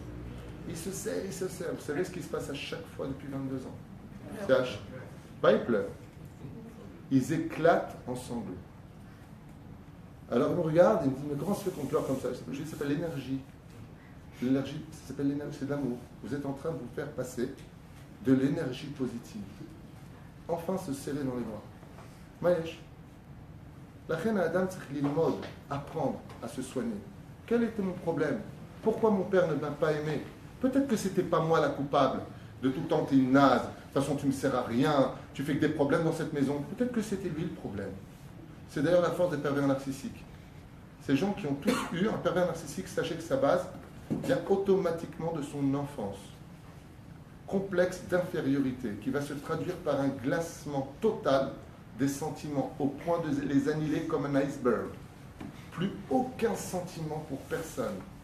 Et ces gens-là vont passer leur vie à s'attacher à toutes sortes de scènes pour archiver dans leur tête comment se comporter dans chaque situation, comme l'enseignent d'ailleurs les psychiatres. On n'appelle pas la femme d'un pervers narcissique ou l'homme d'une femme pervers narcissique, on appelle ça, vous savez comment on appelle ça d'ailleurs? La victime. Dans le langage psychologique, celui qui est marié avec un pervers narcissique, on n'appelle pas sa femme. On dit qu'il a été victime d'un pervers. C'est une victime. Parce que ce que cherchent maintenant les pervers narcissiques, c'est de verser tout leur dévolu, toute leur haine, toute leur manipulation à un très haut degré sur les faiblesses de l'autre, ensuite de l'immobiliser et d'écarter de lui toute personne qui pourrait être là pour l'aider et lui ouvrir les yeux sur ce que lui joue comme rôle, afin de le détruire de l'intérieur. La chère Salfati comprendra de quoi je parle si je parle de 2 façons d'être catastrophiques. Il y a eu 2 grands boxeurs dans l'histoire de la boxe. Des boxeurs qui ont marqué l'histoire parce qu'ils ont été d'ailleurs champions du monde, dont un 7 années consécutives, qui s'appelait Marvin Adler. Bon, tu sais de qui je parle, Marvin Adler, et il gagnait pratiquement tous ses combats. Et puis il y a eu Mike Tyson. Alors je vous explique pourquoi dans un Beth Midrash je parle de ces 2 hommes tamés comme exemple. C'est très simple. Mike Tyson, tu t'en prenais une, tu voyais les étoiles même en pleine journée. Marvin Adler, il ne faisait jamais de KO. Si, au 12e round, 15e round. Mais quand le mec il était par terre, il allait à l'hôpital pendant 2-3 mois. Pourquoi? Il finissait petit à petit. Il y a des gens qui sont méchants dans la vie. Il y a des gens qui sont Ils vont crier, ils vont être nerveux, ils vont t'insulter. Eux, c'est des Mike Tyson, ils te mettent des droites, ils te détruisent. Mais au moins, c'est clair. Il y en a d'autres, c'est ce qu'on appelle les pervers narcissiques. C'est Marvin Adler. C'est des petits coups psychologiques qui vont tellement t'isoler, tellement te détruire de l'intérieur, à un tel degré que tous les défauts seront de telle façon faits dans ton esprit à ce que tout ce qui se passe, c'est de ta faute. C'est à toi de te remettre constamment en question. Dans la Kabbale, ces gens-là, vous savez comment on les appelle? Ils ne sont pas Cholé Nefesh. Ils sont Satan. Ça s'appelle le Satan. Parce qu'ils n'ont pas de sentiments. Et dès qu'ils sont découverts, par exemple, un pervers narcissique, en général, se plaint tout le temps. Il n'a pas de problème, comme le raconte une femme qui était mariée avec un pervers narcissique. Il a invité tous ses amis au restaurant. Ouais. Et elle n'a pas pu commander.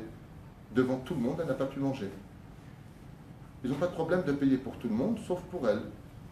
Ils n'ont pas de problème de venir, par exemple, dire à leur enfant, je viens te chercher à 5 heures, prépare tes affaires, on va en vacances ensemble. Et puis l'enfant, il est comme un fou, il va voir enfin son père.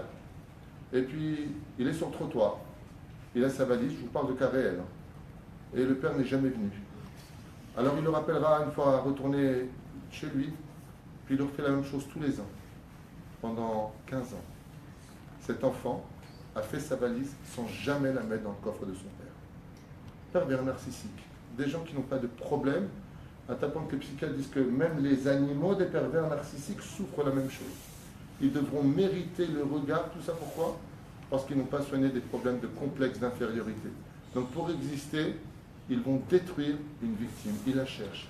Dès qu'ils sont découverts, ou ils s'éloignent, ou alors tout simplement, ils vont salir le nom comme non plus Marvin Adler, mais Mike Tyson. Vous ne savez pas quel était, vous savez pas ce que c'était, ils changent de personnalité.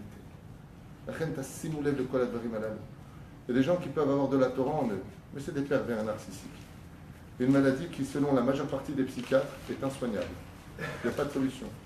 Pourquoi, d'après vous, s'il vous plaît? Pourquoi les psychiatres disent qu'un pervers narcissique n'est pas soignable? Parce qu'il ne veut jamais faire d'introspection de lui-même. Bravo! Ce que tu viens de dire à l'instant, pardon, c'est la réponse du plus grand psychiatre de ce sujet qu'on appelle pervers narcissique et qui dit cette phrase bidiou. Il a fait une vidéo sur YouTube et il dit noir sur blanc, je vais le répéter, ils ne sont pas soignables parce que jamais ils se remettront en question. Tellement ils ont peur de se découvrir et de savoir qui ils sont. Donc comme ils ne sauront jamais se remettre en question, ils ne seront donc, ainsi donc, écoutez bien, jamais soignables. Quelqu'un qui n'est pas capable de se remettre en question n'est pas soignable. La Torah, par exemple. Je pense qu'ils font partie de l'armée du Satan. Parce que, une fois, Rabbi Moshe Deri, mon Rav m'a dit, quand je dis, mais à quoi ils servent les gens qui font du mal? Il m'a dit, le Satan aussi, il a besoin d'une armée pour faire payer les gens. C'est des tikkunim. Mais il faut bien qu'il ait des gens pour faire ce sale boulot. Ça s'appelle des pervers narcissiques. Quand c'est une femme, ça peut être encore pire. Ah bah, Hashem Elachem.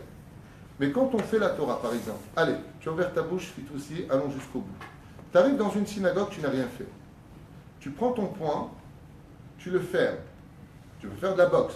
Non. Tu vas taper ta poitrine. Qu'est-ce que tu dis? Hatanu, Avinu, Pashanu, Barahnu, Nimaslanu. Tu viens d'arriver dans une synagogue. Celui qui comprend un peu le système de la Knesset Agdola, c'est une thérapie psychologique basée sur des faits réels de notre vie. Le mec, il va à la synagogue, il a un enfant qui est malade. Le boulot, ça va pas très bien. Sa femme lui a tout donné, elle lui rend mal. Il vient à la synagogue, qu'est-ce qu'il devrait faire normalement? Ribbon Shalom, qu'est-ce que tu me veux? Qu'est-ce que t'as? Tu dis que t'es le bon Dieu? Non. Il arrive là-bas, et il ouvre un livre de Moussard, le mec. Maintenant, bon, tu sais quoi, allez un peu de Moussard. Pêche, pêche, Bema Asecha, ta race. Le mec, il a plein d'épreuves. Il ouvre un livre de Moussard maintenant. Qu'est-ce qu'on lui dit? Pêche, pêche, Bema Asecha. Cherche en toi, j'en ai parlé avec ma femme tout à l'heure, de mes rendez-vous quand les gens viennent me voir et qui se plaignent de ça, et de ça, et de ça, et de ça. Mais des trucs de fou, des trucs de fou. Et à chaque fois, je lui dis, bon, maintenant que tu t'es plaint, je voudrais te poser des questions. À ta Besséder, je répète la phrase. Je dis, est-ce que toi, tu es bien? Alors la personne me dit, ouais, je suis bien, ouais. Vous savez, arabe, je fais shacharit, mincha, arabe. Je dis, tu vois des films porno? Je m'excuse, je réponds à cette question. Je dis, non, je ne suis pas un flic. t'arrêtes pas de dire c'est injuste. Alors reprenons le Shulchan Aruch et voyons ce que tu fais. Ouais, j'ai un cas récemment d'ailleurs, il y a une semaine de ça, dans le bureau. Une semaine. Le mec il me dit voilà, je suis amoureux d'une autre femme, et quand je suis avec ma femme, je pense à l'autre. Mais des trucs de ouf, tu t'attends pas. Ce que je t'expliquais tout à l'heure. C'est-à-dire que quand tu vois la personne, pourquoi Dieu me fait ça? Pourquoi j'en suis là dans ma vie? Ah bah slicha habibi, ouvre les portes de ton cœur et vois qui tu es. Récemment, ma femme m'a parlé d'un cas. Et elle m'a dit voilà, il est là, il a eu ça et ça et ça. Je me suis retourné, je lui ai dit, ou Shachavim Goya. C'est ce que je t'ai dit à la maison, d'accord? Tu m'as parlé d'un cas précis, je lui ai dit automatiquement, ce que tu es en train de me dire correspond à un homme qui est parti avec une Goya. C'est le contre-coup selon les prophètes. C'est pas de moi, moi j'invente rien. Ça peut être autre chose, je ne suis pas Dieu, je n'ai pas Internet, je ne sais pas ce que Dieu y pense avec ses calculs. Mais en d'avoir casé qu'une chose elle vienne si tu ne fais pas une rétrospection. C'est ce que dit Pashpej Maasecha. Tu arrives dans la synagogue, qu'est-ce que tu dis à Dieu? Hatati, Aviti, quel Hatati? En d'avoir casé. Et voilà ce que nous dit le Siddur. Quand on vient et qu'on prie Hachem, alors qu'on est à la synagogue pour nous-mêmes, qu'est-ce que je vous ai dit tout à l'heure? La Torah nous exige une introspection, tu as dit? Introspection. Et voilà exactement les mots de l'introspection que nous allons dire. Hamasnu, Tafanu Shikaru Mirma, on a dû certainement mentir, on n'a peut-être pas dit la vérité au téléphone pour les gens. On n'a peut-être pas donné un bon conseil. Oh, c'est tellement Besséder pour dire que Dieu n'est pas Besséder. Et à la fin, on arrive à la fin et on dit qui émet Asita, traduisez parce que là ça va très loin. Regardez le chassid. Qu'est-ce qu'on dit à Dieu après qu'on ait reconnu qu'on a peut-être fait une erreur? Qui émet Asita, va anachnu irshanu. Vous vous rendez compte? Ça veut dire que la Torah elle t'oblige à reconnaître que le problème vient de toi. De fou. Tous les jours, c'est ce qu'on fait. Pardon. Tous les jours, c'est ce qu'on fait dans la prière. D'abord, on demande pardon. Et ensuite, on est capable de dire à Hachem, alors qu'on subit d'énormes épreuves, on a envie de dire à Dieu, mais qu'est-ce que tu veux, lâche-moi les baskets. Ouais. Et c'est nous qui disons, qui émet Asita, va nachnu irshanu. Ce que tu as fait, toi, Hachem, de nos vies, c'est bien, parce que le problème, eh bien, il vient de nous à la traduction de ce qu'on fait tous les jours dans le Tikkun. Je ne sais pas si vous comprenez. Mais c'est énorme. Mais attention, c'est énorme, mais ne tombez pas dans le piège des débiles qui ont le malheur de ne jamais, eux, se remettre en question, de toujours te remettre les problèmes sur toi, c'est tout le temps toi le problème. Et résultat, pourquoi ça ne va pas dans les couples? Si je devais faire une parenthèse si importante, eh bien, c'est que quand vous voyez des disputes de couple, c'est constamment de se tirer dessus en démasquant le défaut de l'autre, alors que personne n'écoute ce que l'autre lui reproche. C'est pour ça que la thérapie, de prendre 5 personnes qui soient capables de nous dire nos défauts, étant donné qu'ils viennent de l'extérieur pour t'observer de l'intérieur, te permettra de savoir réellement si tu es Besséder ou pas Besséder. Et c'est ce que font en général les rabbinim. Quand tu viens et que le Hari Akadosh, une fois, il y a une personne qui est venue voir de Turquie, de la ville de Kouchta. Il est parti voir le Hari Akadosh. Il a commencé à lui parler. Qu'est-ce qu'il dit le Hari Akadosh? Il lui a dit, Atalo mitbayesh, tu n'as pas honte? Il dit, Lama mitbayesh, pourquoi j'aurais honte? Il lui a dit, tu viens, tu te présentes comme un tzaddik alors que tu es parti avec ta femme de ménage de couleur, qui n'est pas du peuple d'Israël, et tu oses te présenter devant moi. Qu'est-ce qu'il lui a dit au Hari Akadosh? Il lui a dit, Sheker atadover, chazve shalom. Il lui a dit, tu mens. Au Hari Akadosh, il lui a dit, tu mens. Qu'est-ce qu'il lui a dit le Hari Akadosh? Enfin, il ne savait pas qu'il avait à faire. Il lui a dit, alors retourne-toi et demande-lui. Il se retourne, et là, il fejra. Il voit sa femme de ménage de Turquie, qui était toute petite de taille, de couleur noire, et qui le regarde et qui lui dit Ken Zata, les biglafas sont fait de Gainam. Et à cause de ton brûle le Gainam. Pourquoi cette femme est comptée plus de 2 ans? Le mec, quand il a vu ça, il s'est retourné, il s'est mis ma mâche au pied du Hari Akadosh. Il lui a dit, je demande une kapara. Il lui dit, à ta modé, regardez bien les phrases, à ta modé, tu reconnais, tu es capable de te remettre en question, d'arrêter de toujours dire c'est l'un, c'est l'autre, le travail, le client il m'a eu, il m'a pas eu. Oh, tu es capable de te remettre en question. Il lui a montré. Ça, c'est l'histoire avec, tu sais, là, au Ferret. Il lui a dit, tu es digne de Srefa, au lieu de lui mettre le plomb brûlant, il lui a mis du miel.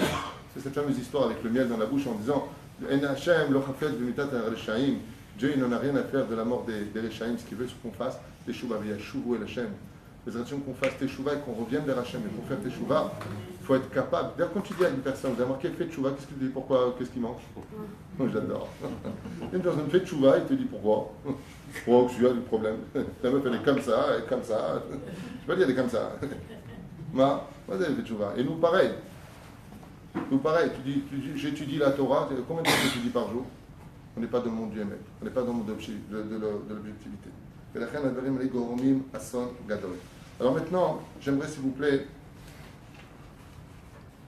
parler des problèmes qui ont lieu dans la vie d'un homme.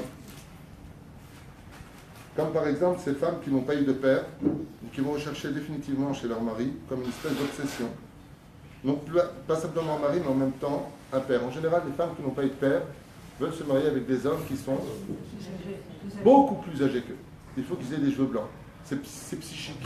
C'est dans la tête. J'ai pas eu de père, il me faut un père. Le problème, c'est qu'avec l'âge, ça devient insupportable, parce qu'il y a l'influence. Résultat, tu ne soignes pas ces problèmes-là, Atan fait le Valkodet. Et ainsi, un homme, par exemple, pour sa mère. Les Chachamim nous disent qu'un homme, quand il veut se marier, il recherche souvent sa mère. Souvent. Si sa mère, c'est ma sorcière bien-aimée, il ne va pas la chercher, mais c'est une femme normale, il va rechercher, et souvent faire des comparaisons avec sa mère, ce qui agace énormément la Kala en général. Ma mère, quand elle me sert, va crever chez ta mère. Ainsi, ceux qui ont produit le même schéma. Il peut arriver aussi que d'un coup, une personne est un éveil et réaliser combien il n'a pas eu de père et de mère. Donc, il y a des fois, faire très attention à ce que je vais vous dire maintenant, ce sont beaucoup de cas. Il y a eu des fois, des gens sont passés à travers les épreuves, ne les ont pas analysées, et ça a l'air collé à BCDR. Puis voilà qu'eux, ils se marient, et ils ont un fils. Et quand on a un fils, c'est le plus beau cadeau qu'un homme puisse avoir dans sa vie, un garçon ou une fille. Être papa, c'est quelque chose qui, waouh, qui dépasse toute notion. Je pense que c'est le plus beau cadeau que Dieu puisse nous offrir dans ce monde, c'est qu'on t'appelle Papa Tabassamba. Papa.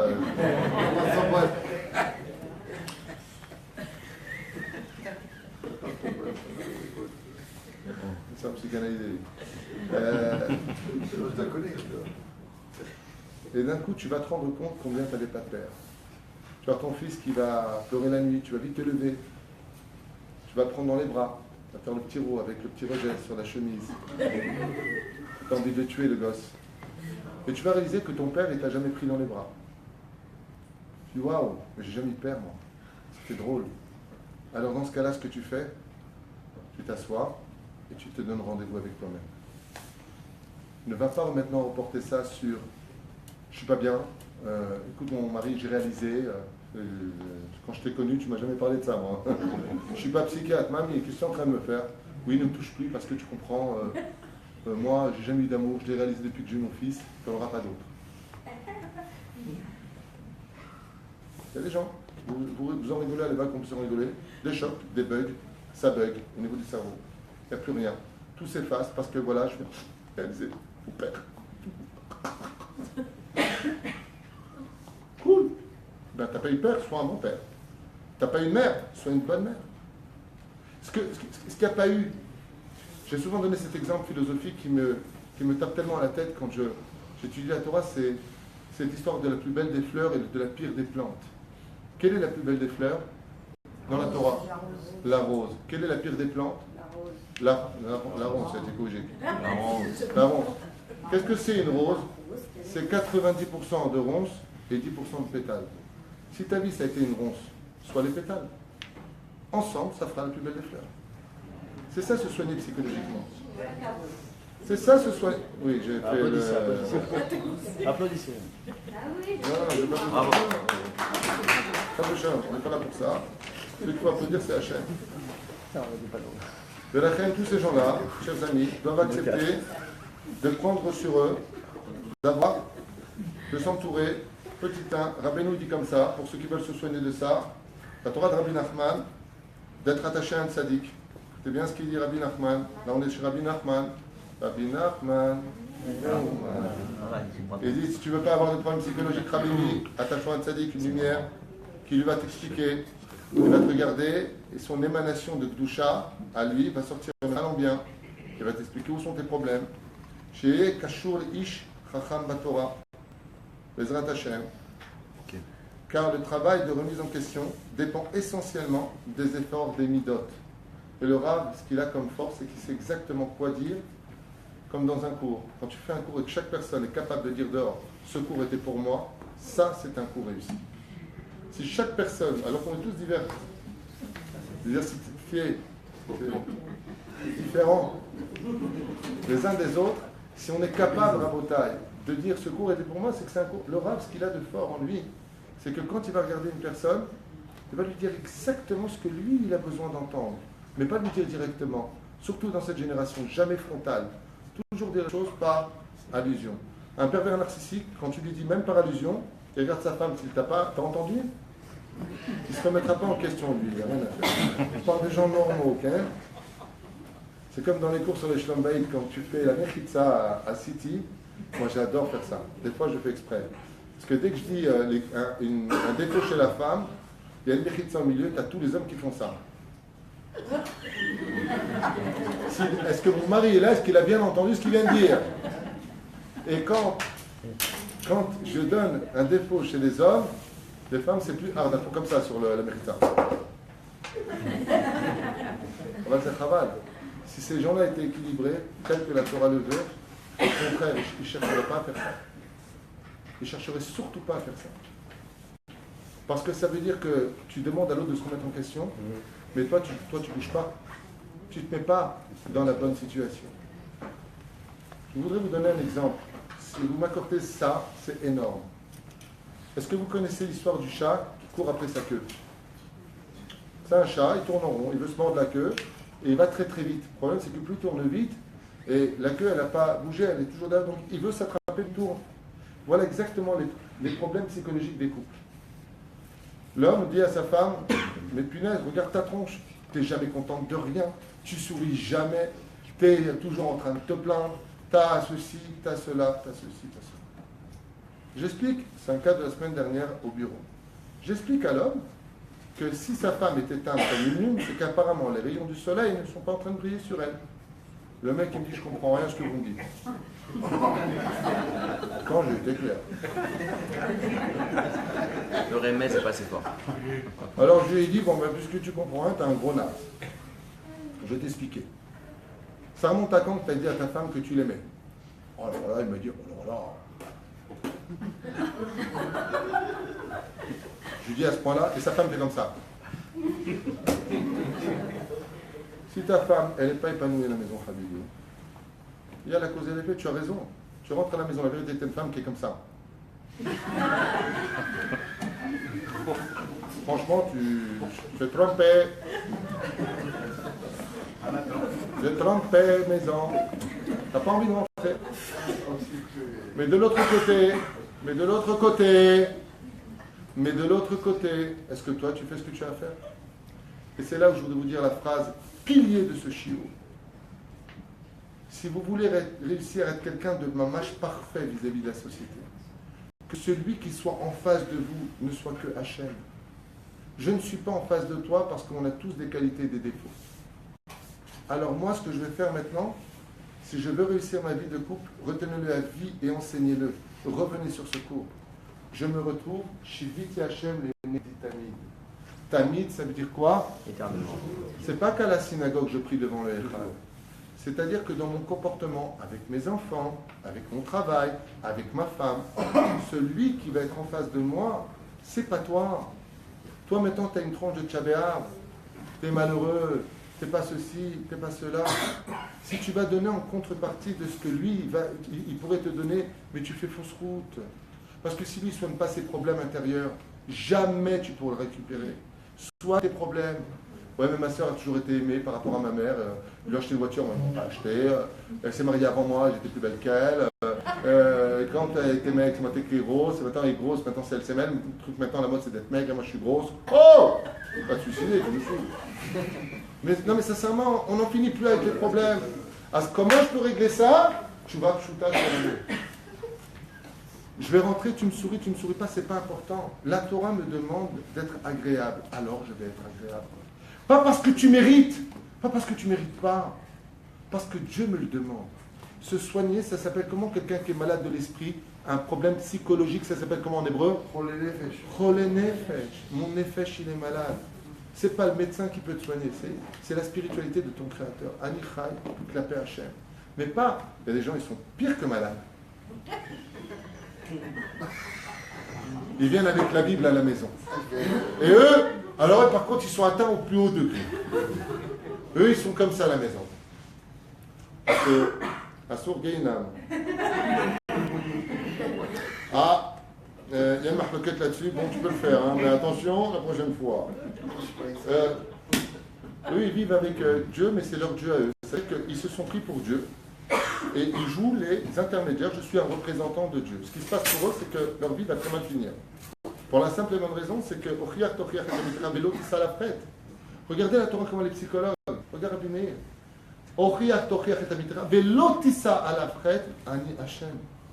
Si tu fais une remontrance, c'est parce qu'à la fin, Ani Hashem, Hashem Shem Havaya, miséricorde. Mais attention, l'otissa alav chet. Ne viens pas lui dire qu'il fait un péché. Ne viens pas lui dire qu'il vient de faire une avéra.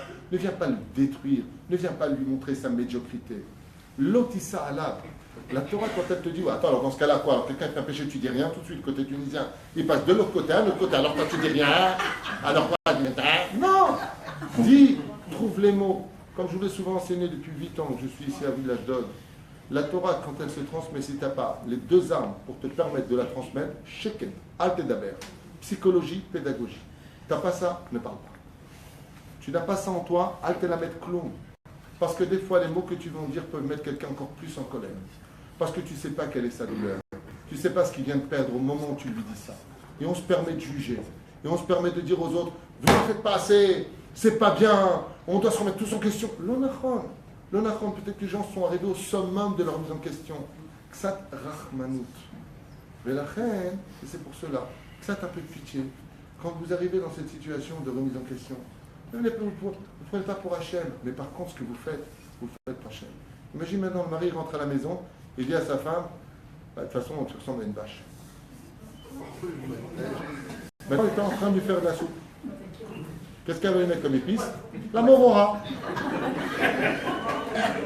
Il lui dit, Marguerite a préparé une bonne soupe. J'avoue que tu t'étouffes. Ouais. Ah ben lama. Parce que cette femme, elle a un problème. Elle a été touchée. Si tu es touché, c'est que tu as un problème.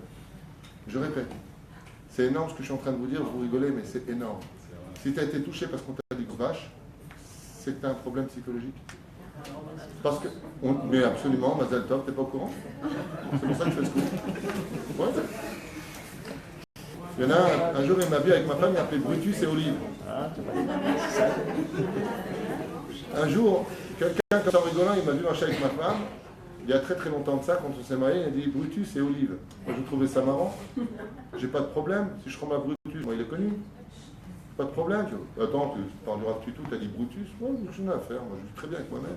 Comment je vais? Très bien. À l'école, je vous racontais cette histoire. Quand j'étais à Torah, il y a un garçon qui était assez obèse. Il a failli se taper avec un autre copain à lui qui a une espèce de gros. Et il a dit, je vais t'éclater, il lui a couru derrière, et donc je les ai séparés. Et je lui ai dit, pourquoi tu veux le frapper? Il m'a dit, je suis gros.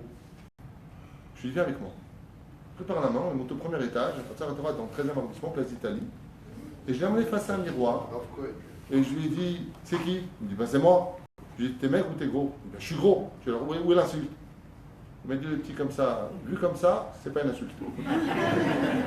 Il a réalisé qu'il était gros. Il était gros. Où est le problème? T'es gros. Ouais, mais il n'a pas à me dire que je suis gros. Mais c'est pas une insulte. T'as dit, il m'a insulté. C'est pas une insulte.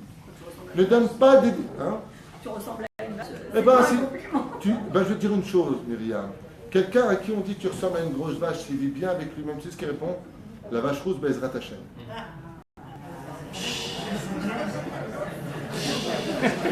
Elle finit ensemble.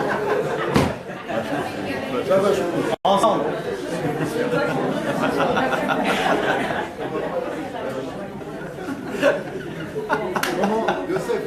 Comment se soigner? Comment se soigner? Rabbeinu il dit avoir un ami. Vous verrez les gens qui ont des problèmes psychologiques, d'ailleurs c'était